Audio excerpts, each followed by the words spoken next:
Beloved brothers and sisters, today I want to speak to you from the depths of God's heart.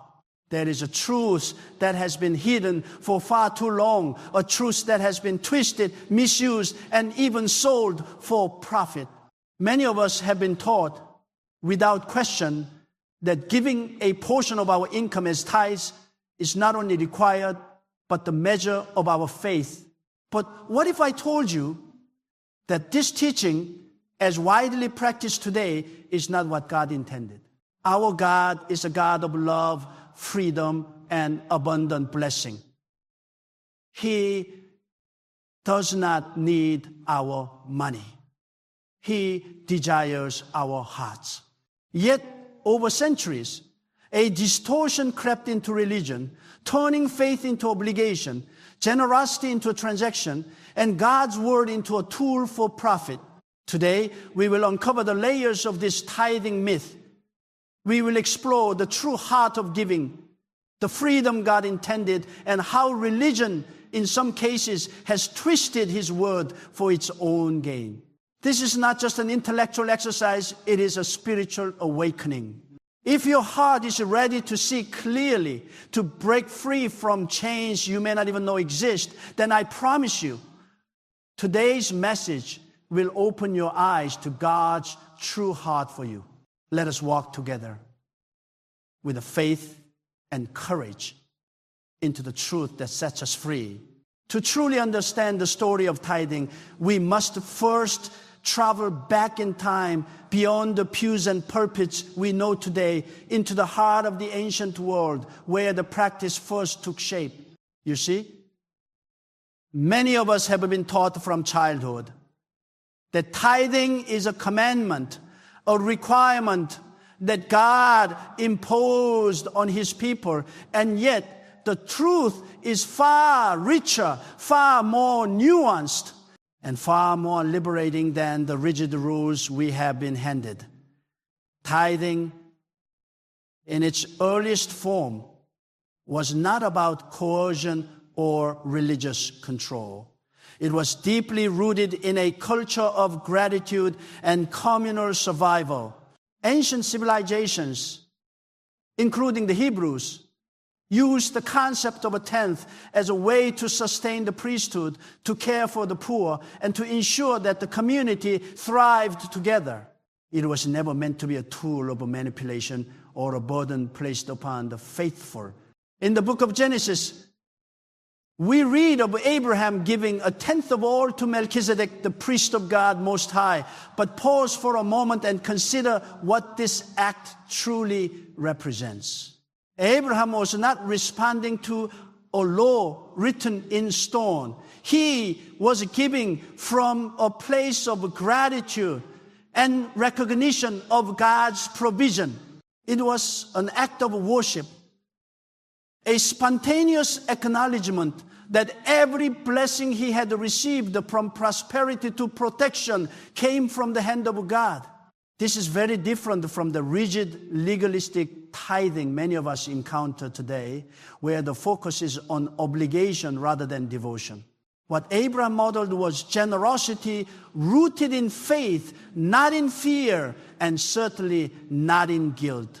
As centuries passed, the practice evolved under the Mosaic law, and tithing became codified as part of the covenant between God and Israel. Here, it served the practical and spiritual purposes to support the Levites who had no land of their own, to fund the religious festivals, and to provide for the vulnerable in society. Again, the emphasis was not on enriching leaders or accumulating wealth for institutions, but on sustaining a community in a way that honored God. Tithing was a mechanism for care and accountability, a reflection of a people committed to living out God's justice and mercy. Yet, somewhere along the line, the focus shifted. Religious leaders, over time, began to interpret the practice in ways that suited their own needs. Instead of being a generous expression of faith, tithing was transformed into a rigid obligation enforced with the moral pressure, sermons, and even promises of blessings in exchange for financial compliance. And so, what began as a relational act with God became transactional, measured in dollars and percentages rather than in gratitude and love. People started giving not out of joy, not out of trust, but out of fear. Fear of judgment, fear of divine punishment, fear of being labeled unfaithful. This is a crucial turning point in the history of tithing. And it is here that we see the beginnings of what I call the tithing myth, the distortion of God's original intent for His own gain. When we trace the origin of tithing in history, we also discover that it was never meant to be a permanent requirement for all people for all times. Even in the Old Testament, tithes were connected to specific context, specific people, and specific purposes. They were tied to the Levites, to festivals, and to acts of charity. The New Testament, in its emphasis on grace and freedom, radically reframes our relationship with giving. Paul writes to the Corinthians about giving not under compulsion but cheerfully, and he reminds us that God loves a willing giver. The implication is clear. The rigid, formulaic approach that has dominated so much of modern religious practice was never intended to be the standard for a life of faith. Understanding the origin of tithing, therefore, is not an academic exercise. It is an act of spiritual liberation. It frees us from the misconceptions and manipulations that have crept into religious culture over centuries. It allows us to see that God's desire is not for us to calculate a perfect tenth under fear of condemnation, but to cultivate a heart that responds to His goodness with generosity, love, and compassion. It reminds us that faith is meant to be joyful and liberating, not burdensome and guilt-ridden. When we reclaim this historical and spiritual perspective, we begin to see giving in a completely new light. Giving becomes a reflection of who we are in God, not a transaction with an institution. It becomes a way to express gratitude, to honor God's blessings, and to care for others in our community. We can participate in the practice of giving with freedom, with awareness, and with the knowledge that God's provision is never dependent on our calculation of a tenth, but on the fullness of His abundant grace. So, as we begin this journey together, let us remember the origin of tithing was never about obligation or profit. It was about relationship, worship, and care. And understanding that is the first step toward breaking the chains of the tithing myth, the first step toward the faith that is truly free, truly joyful, and truly reflective of God's heart for His people. Now that we have seen the origin of tithing, let us turn our eyes to the ways in which religion over centuries has twisted this sacred practice for profit. This is not an easy truth to speak, but it is a necessary truth. Many of us have trusted our spiritual leaders with our hearts, our faith, and yes, our finances, believing that the money we give is being used to honor God and serve the community. And yet, history and observation reveal that in many cases, this trust has been exploited. What was intended as an act of worship and gratitude has, in too many instances, become a tool for control, a lever for accumulation, and a method to enrich religious institutions rather than to bless God's people. When we examine the structure of modern religious organizations, we notice a striking pattern. Sermons often emphasize the necessity of tithing as the primary measure of faithfulness, and generous giving is consistently tied to promises of blessing, prosperity, or divine favor. These teachings are rarely framed in terms of love, compassion, or freedom of the spirit. Instead, they create a system where giving becomes transactional. The faithful are made to believe that their wealth, carefully measured and delivered, is the key to God's favor, as if He were a merchant trading blessings for currency. This is a distortion, a manipulation that diverts the heart from true worship and replaces it with obligation and fear. The truth is that God does not need our money. Let us be very clear about this. He owns the cattle on 1,000 hills. He does not require a tenth of our income to sustain His kingdom. And yet, many religious systems have built structures, empires, and personal fortunes upon the teaching that God demands these tithes. The power of this system lies not in its financial mechanics, but in its spiritual authority. When people are taught that their eternal reward or divine favor depends on financial compliance, it becomes nearly impossible to question the system. Faith is leveraged as a means of control, and generosity is turned into a currency for manipulation. Historical examples abound. From the medieval church selling indulgences to modern megachurches promoting prosperity gospel teachings, there has been a persistent pattern of financial exploitation under the guise of spiritual obligation. In some cases, churches have used the fear of judgment or eternal punishment to coerce giving, framing failure to give as sin or evidence of weak faith. The irony, of course, is that these practices stand in stark contrast to the teachings of Christ, who modeled generosity, freedom, and service without coercion. Jesus never demanded a fixed percentage from His followers. He never attached spiritual favor to financial transactions. Instead, He invited hearts to give freely, joyfully, and sacrificially according to their own willingness and capacity. It is also important to recognize that the twisting of tithing for profit is often subtle. It does not always involve overt coercion or greed. Sometimes it manifests as well-intentioned but misguided teachings, emphasizing the financial health of the church as a measure of God's blessing, linking prosperity to divine approval, or suggesting that giving more will automatically multiply one's blessings. While these messages may be framed positively, they still distort the original purpose of giving and place undue pressure on believers to equate financial contribution with spiritual worth.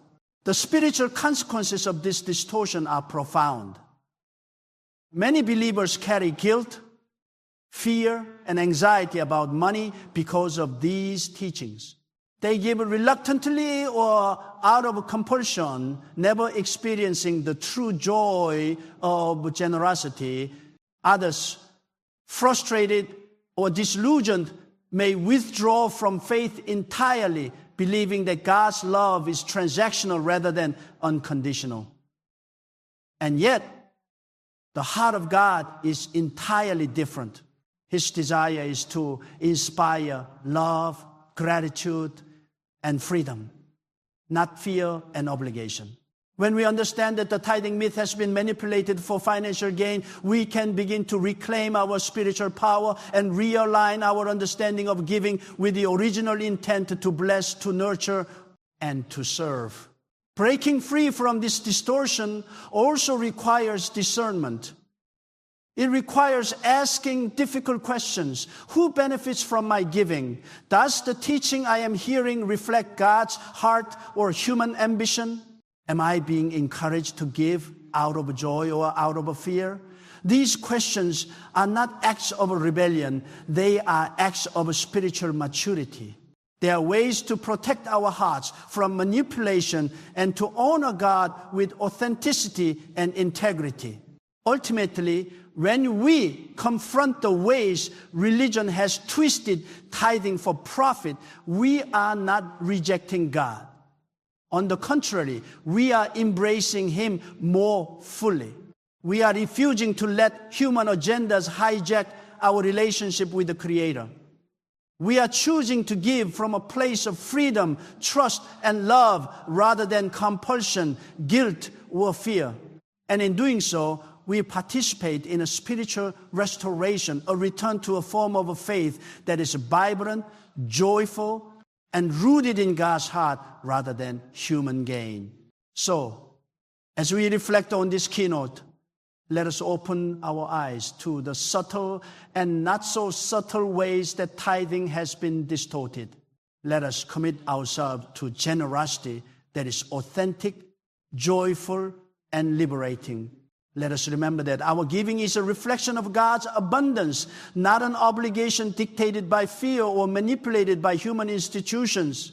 And let us reclaim the sacred practice of giving as it was always intended.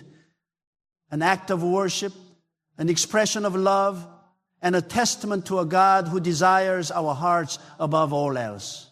When we speak about tithing, it is critical to understand the difference between sacrificial giving and mandated tithing, because this distinction lies at the heart of spiritual freedom. For centuries, many have been taught that giving a set portion of income, 10%, was the ultimate measure of faithfulness. This approach, however, can often turn generosity into an obligation, a rigid box in which love and devotion are squeezed until all that remains is duty. But God's heart for giving is never rooted in obligation.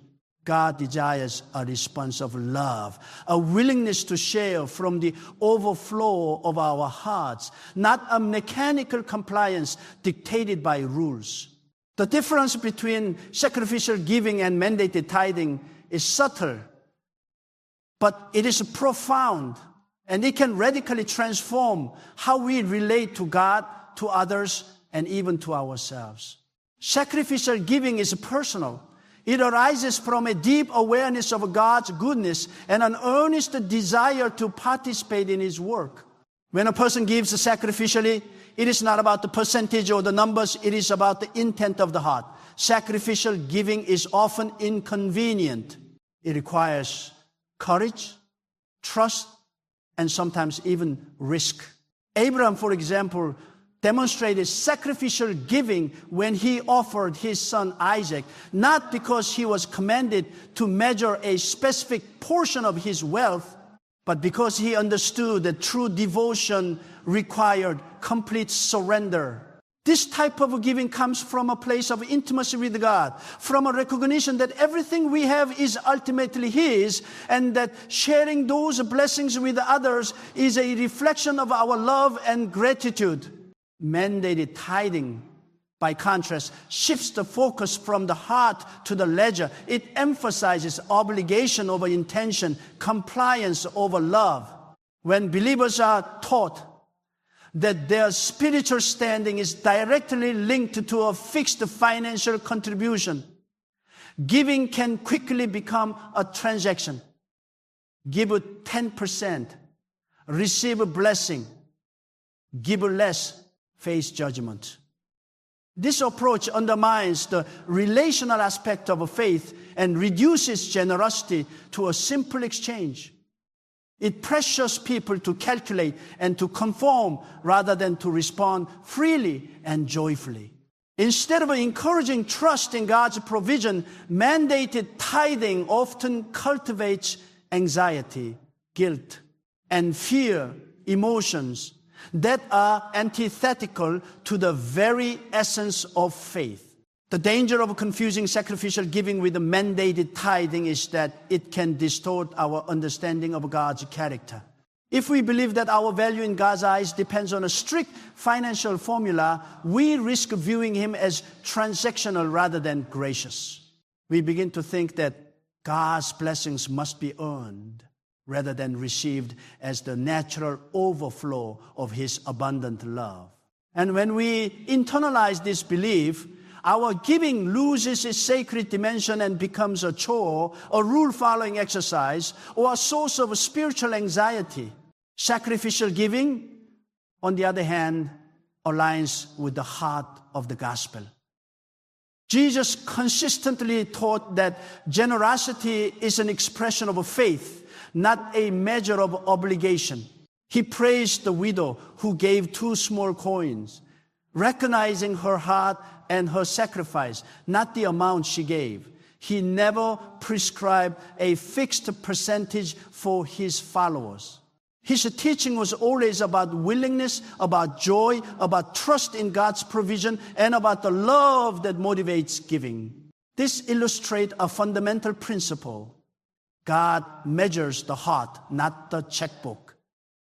He sees the intention, the courage, and the sacrifice behind the act, rather than the numerical value of what is given.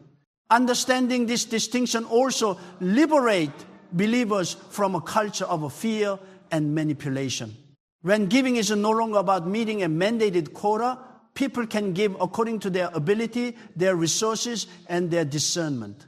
They can prioritize needs within their families, their communities, and their ministries without guilt or coercion. They can also experience the true joy of generosity, a joy that is contagious, transformative, and spiritually nourishing.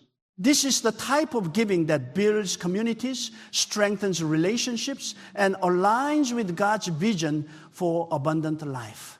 It is also important to recognize that sacrificial giving is not always measured in money. Time, effort, service, and acts of kindness are all forms of sacrificial giving. When we think of giving solely in terms of a mandated tithes, we limit the ways in which we can honor God and bless others. True generosity transcends financial obligation. It seeks the well-being of others and the glory of God, even when it costs us something personally. Mandated tithing, in contrast, can make people feel constrained, as though their spiritual duty is fulfilled merely by transferring a fixed sum to an institution. This narrow approach ignores the richness of God's call to abundant, wholehearted giving. When believers embrace sacrificial giving over mandated tithing, they step into a new realm of spiritual freedom. Their giving becomes a reflection of their relationship with God, not a box to be checked. It becomes joyful, intentional, and transformative. It shifts the focus from fear and duty to love and devotion. And most importantly, it restores the integrity of faith by reminding us that God desires our hearts, not our compliance with the financial rules. So, as we reflect on the difference between sacrificial giving and mandated tithing, let us ask ourselves, are we giving because we feel obligated or because our hearts are moved? Are we participating in a culture of fear, or are we responding to God's love with generosity and trust? The answer to these questions will determine not only how we give, but how we live in freedom, faith, and joy. Sacrificial giving is not a requirement. It is a privilege. Mandated tithing is not God's command. It is a human distortion. And the moment we understand this, the moment we embrace generosity as an act of love rather than an act of obligation, we begin to experience the fullness of God's intended blessings, a life marked by freedom, abundance, and the true joy of giving. When we begin to explore the spiritual and emotional impact of being bound by the tithing myth, we are forced to confront a reality that is often uncomfortable but profoundly necessary. Many believers have carried within them a subtle yet deeply ingrained sense of obligation, when it comes to money and faith. From childhood, they are taught that giving a fixed percentage of income, usually 10%, is not only an expectation, but a measure of loyalty, devotion, and even spiritual worth. Over time, this teaching becomes internalized, shaping not just how people give, but how they perceive themselves, their relationship with God, and their place within the community of faith. The emotional weight of such a practice is heavier than most realize, and the spiritual consequences are even more significant. Being bound by the tithing myth creates a form of spiritual anxiety that is both subtle and pervasive. People begin to equate their value in God's eyes with their compliance to a numerical standard. The question is no longer, am I following God faithfully? But rather, did I give enough? Or if I give less, will I lose God's favor? This mindset fosters guilt, shame, and fear, emotions that have little to do with the true faith and everything to do with manipulation of the heart. What began as an act of worship and gratitude slowly transforms into a mechanism of self-assessment, where faith is measured in dollars rather than devotion, and the spiritual health is measured in percentages rather than in love or obedience to God's calling. The emotional burden of the tithing myth extends beyond fear and guilt. It often cultivates a sense of inadequacy. People who struggle financially may feel spiritually deficient simply because they cannot meet the imposed standard. Even those who give generously may experience pressure, anxiety, or resentment if they feel the expectation is never truly satisfied. Over time, this constant scrutiny erodes joy, replacing it with a transactional approach to faith, instead of experiencing the freedom, peace, and satisfaction that comes from giving out of love. Many believers feel trapped as though their relationship with God hinges on their ability to produce a certain sum. Spiritually, the impact of this myth is even more profound. By focusing on mandatory giving, religious systems risk creating followers who serve the institution rather than the living God. The act of giving, intended to be a reflection of trust, faith, and love, becomes a ritualistic exercise in compliance. Worship is no longer about heartfelt devotion, but about maintaining a sense of spiritual credit with God or avoiding His displeasure. This shift undermines the true essence of faith, which is meant to be an intimate, dynamic relationship with the God who delights in love, freedom, and authentic devotion. The tithing myth, when enforced rigidly, can distort the believer's perception of God, making him appear transactional, judgmental, and dependent on human wealth for provision. Another significant impact of being bound by this myth is the strain it places on one's relationship with others.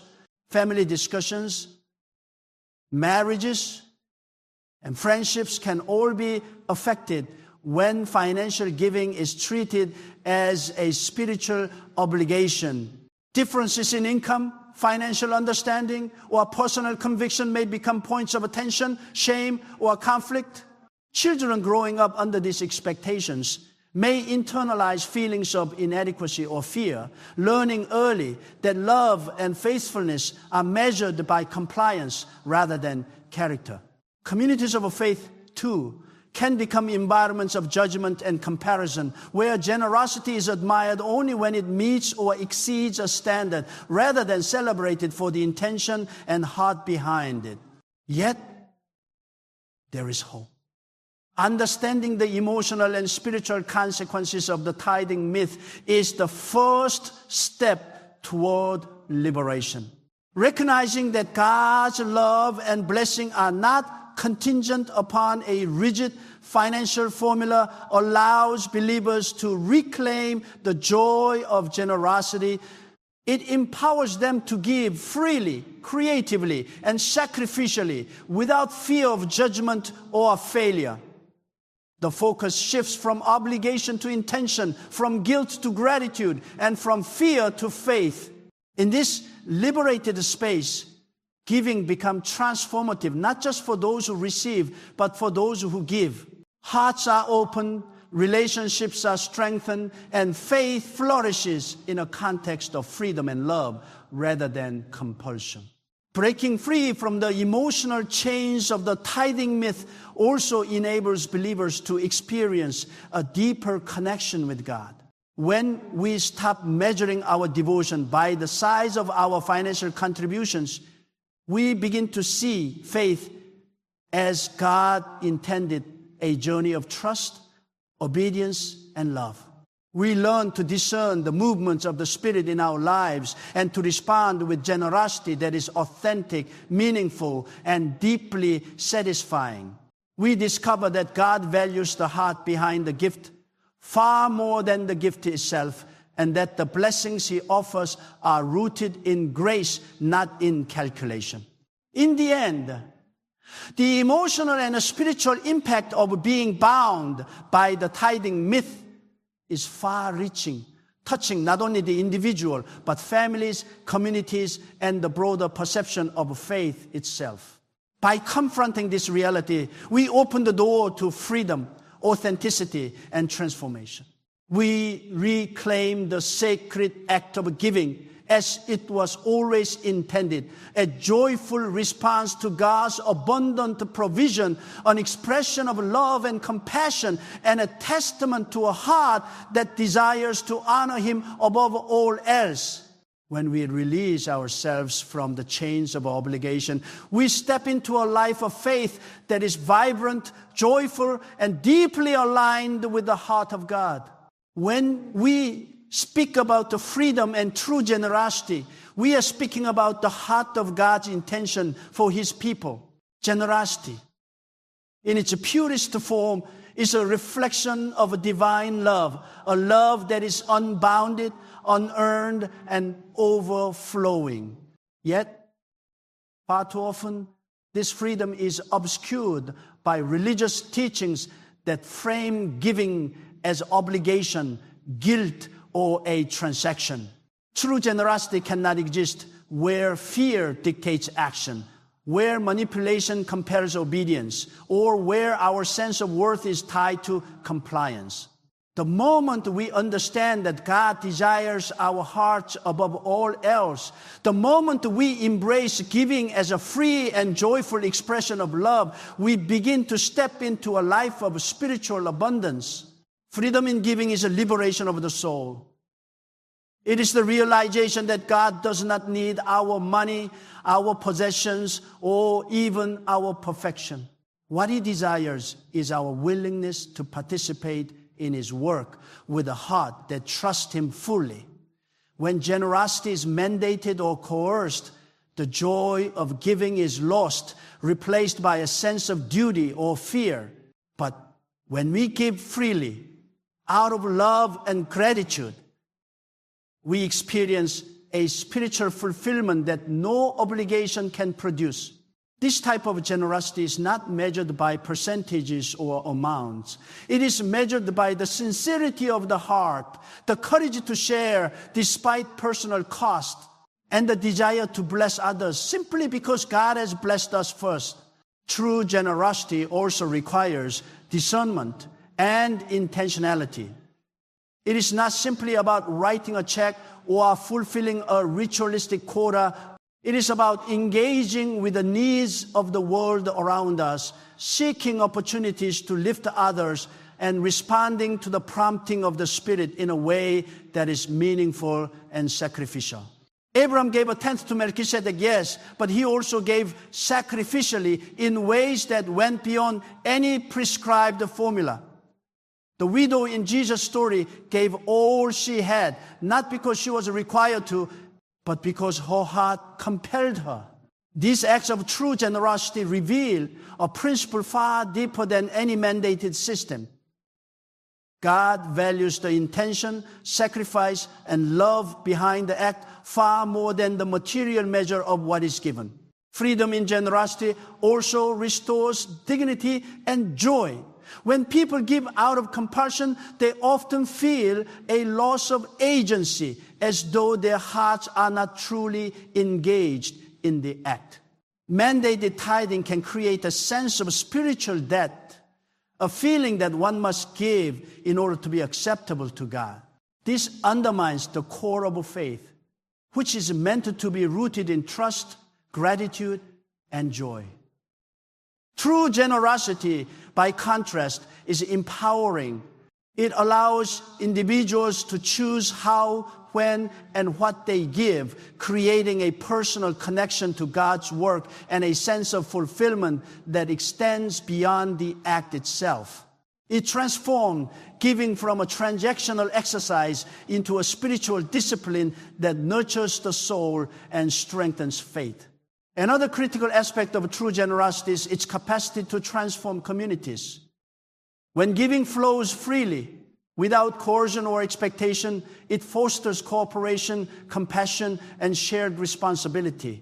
Communities flourish when people give willingly, motivated by love rather than duty. Resources are distributed not because of pressure, but because of care and discernment.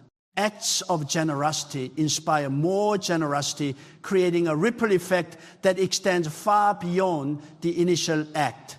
In this way, freedom in giving is not merely personal, it is communal, shaping societies and transforming relationships in profound and lasting ways. Yet, embracing this freedom requires courage. It requires rejecting centuries of cultural conditioning that equates faithfulness with financial compliance. It requires resisting messages that tie blessing, favor, or approval to the act of giving a fixed portion of income. And it requires trusting that God's provision is not dependent on a calculation, but on His abundance and His love. Many believers hesitate to step into this freedom because it challenges what they have been taught, what their families expect, and what their communities validate. But the call to true generosity is a call to spiritual courage. The courage to give from the heart, to bless freely, and to honor God without fear, manipulation, or constraint. Freedom in giving is also a spiritual reflection of God's own character. God is generous beyond measure. He gives without expectation, without calculation, and without condition. To emulate this divine generosity, we must learn to give in a way that mirrors His heart. This means giving not because we must, but because we want to. Not because we fear consequences, but because we recognize the joy and power in blessing others. When we align our giving with God's character, we discover that generosity is not a burden, it is privilege, a joy, and a pathway to deeper intimacy with the Creator. Ultimately, embracing freedom and true generosity allows us to experience the fullness of God's blessing. Not in the sense of receiving material wealth or calculated returns, but in the profound spiritual fulfillment that comes from participating in God's work with an open, willing, and loving heart. It allows us to move beyond the limitations of legalism, obligation, and manipulation, and to enter a life of faith that is abundant, joyful, and reflective of God's true intentions. This freedom is not simply liberation from a rule, it is the liberation of the spirit, the opening of the heart, and the restoration of the sacred relationship between the believer and the living God. So, as we consider freedom and true generosity, let us remember that giving is not about meeting quotas or securing blessings. It is about responding to God's goodness with an open heart, trusting Him fully, and blessing others out of love. It is about rejecting manipulation, fear, and obligation, and stepping into a life of joy, abundance, and spiritual fulfillment. In this freedom, we experience the transformative power of generosity, not as a burden, but as a reflection of the limitless, gracious, and overflowing heart of God. Breaking the chains of the tithing myth is not merely an intellectual exercise. It is a profound act of spiritual liberation. For too long, countless believers have been bound by rules, guilt, and fear, believing that their worth, favor, and blessing in God's eyes were determined by a rigid financial formula.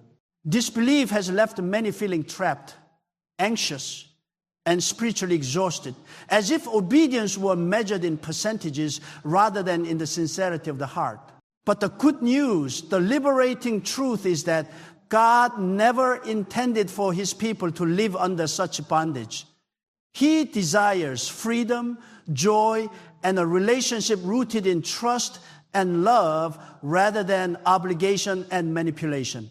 To break these chains is to reclaim the fullness of faith, the richness of generosity, and the true heart of God's calling. Breaking free begins with awareness. Many have never paused to examine the origins and distortions of tithing. They give because they were taught to give without considering the spirit behind the act. They follow a tradition without questioning whether it aligns with God's original intentions. Awareness is the first step in liberation because it allows us to discern between God's desires and human impositions. When we understand that tithing as it is commonly taught, rigid, transactional, and sometimes fear-based, was never meant to be a permanent or universal requirement, we begin to see the chains for what they are. Human constructs that obscure God's true heart. Once we are aware, the next step is courage.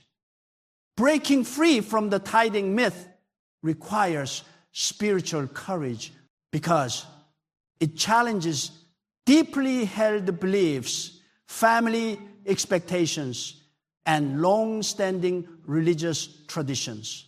It takes bravery to question teachings that have been reinforced for generations, to confront sermons that tie blessing to compliance, and to resist the cultural pressures that equate generosity with obligation. This courage is not defiance. It is fidelity to God. It is choosing to honor Him authentically with integrity and discernment rather than merely conforming to human interpretations of faith. Courage allows us to step into the freedom God intended, a freedom where giving is an act of love rather than a burden of duty. Understanding the spiritual principle of freedom is also crucial.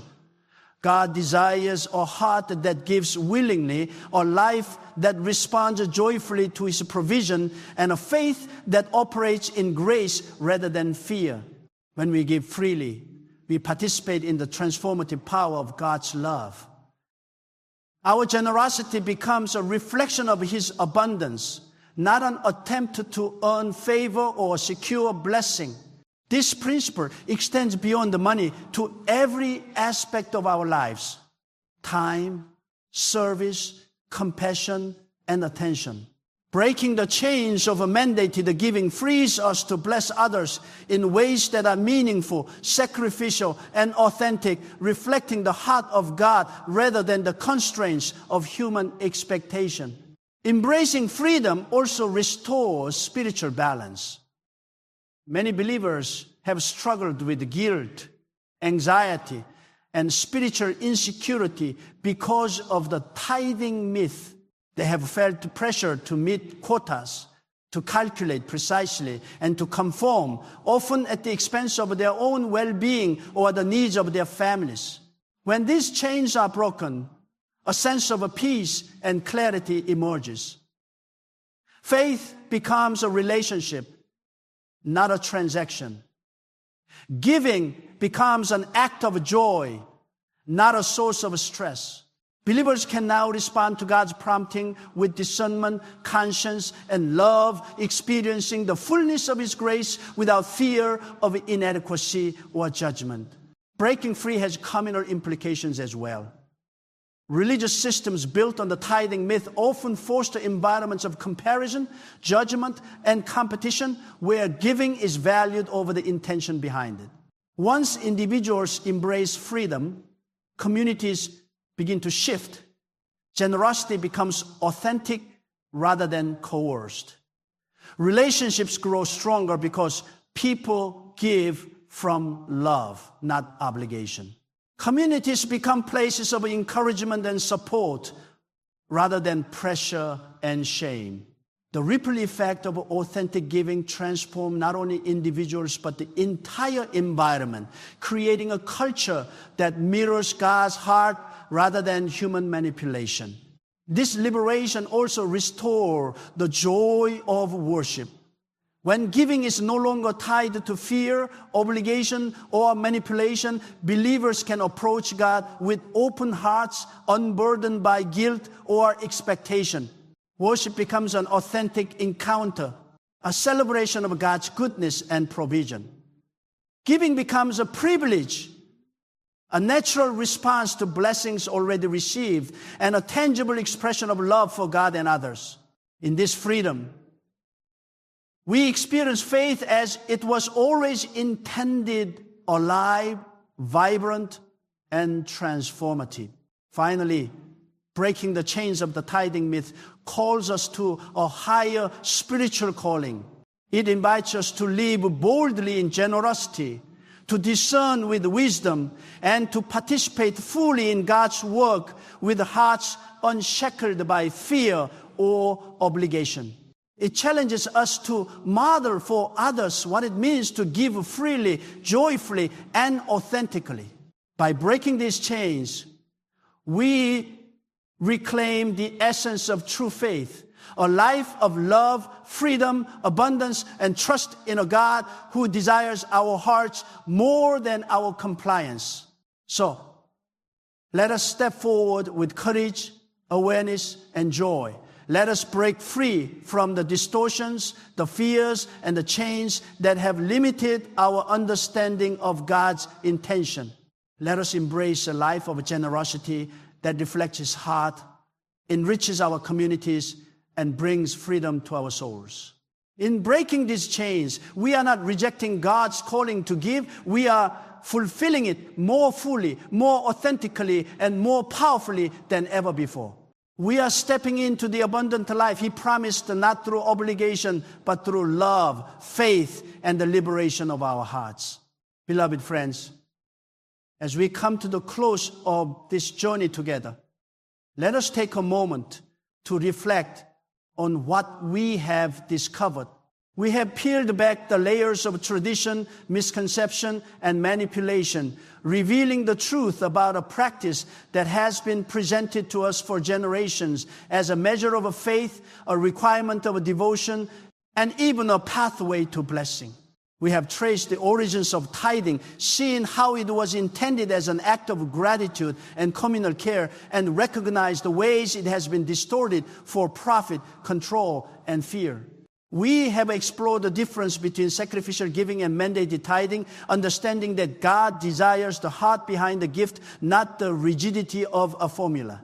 We have confronted the spiritual and emotional impact of being bound by this myth, the guilt, the anxiety, the fear that has crept into our faith and limited our freedom. And we have seen what true generosity looks like when it flows from a place of love, gratitude, and freedom. Joyful, abundant, and transformative.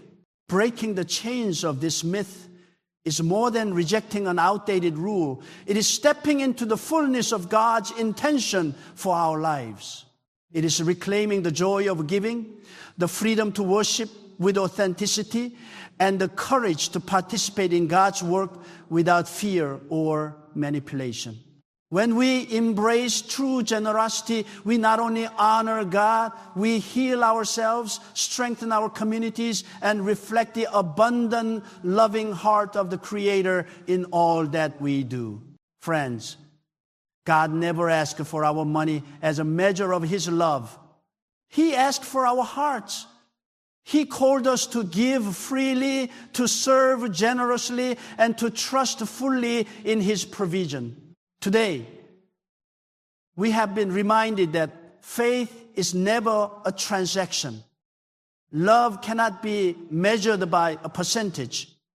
And the blessings of God are never dependent on human calculation. They flow endlessly to those who walk in trust, gratitude, and obedience to His Spirit.